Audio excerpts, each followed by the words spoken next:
William Whalen here with GetMoreSports.com, and I'm going to look at the Arizona Wildcats today. The Wildcats, of course, pull off two big road wins for their program and their season. Of course, winning at Colorado. Colorado can be a really tough place to play. Arizona has had their struggles there outside of last year. Definitely been a kind of house of horrors for them matching up against the Buffaloes, but last year that was no problem, and this year it was no problem either.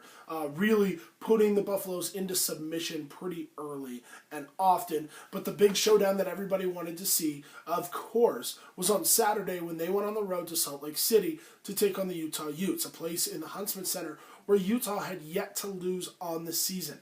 And what we saw was Arizona rise up to the occasion, make enough plays defensively, mixed with enough plays offensively to get a big-time win. And there's one in particular player, which is the reason why, and the reason why a lot of teams should be scared of the Wildcats, a little bit more scared than they were before, going into March. That player is Gabe York.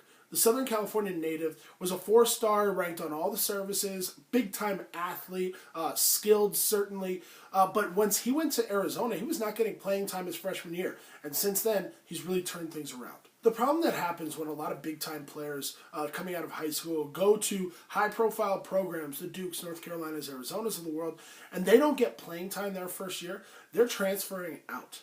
They are gone. They have no patience for that kind of thing. Gabe York, on the other hand, stuck it out, stayed in Tucson, developed his game, and tried to find a role for this team that he could play.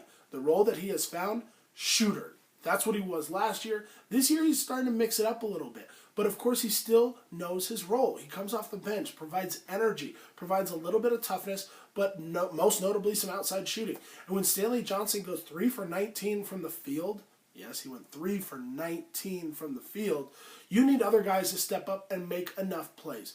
Gabe York was fantastic all weekend, both in Boulder and in Salt Lake City.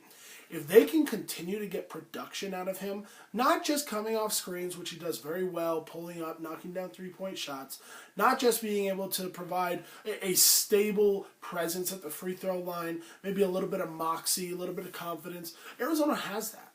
What they need is his ability to step up, get a stop a few possessions, because he's another perimeter defender that they have and need off the bench. Offensively, he's starting to take it to the rack a little bit more. This is key for them.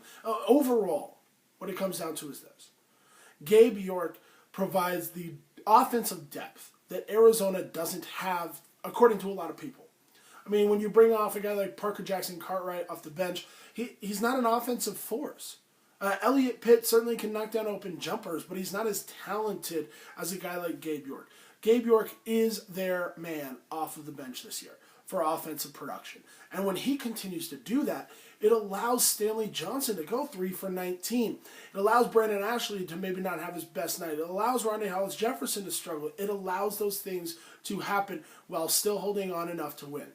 Arizona already had the defense to make a run in March. And I think going on the road to win in Salt Lake City with some of the statistics that their best players put up or didn't put up, I think that definitely shows that this team is capable of something big in March. But Gabe York is the key. He is the one to watch out for in the NCAA tournament, because if he plays well each and every night, I think Arizona's got a real chance to go a little bit farther than I've been giving them credit for all year.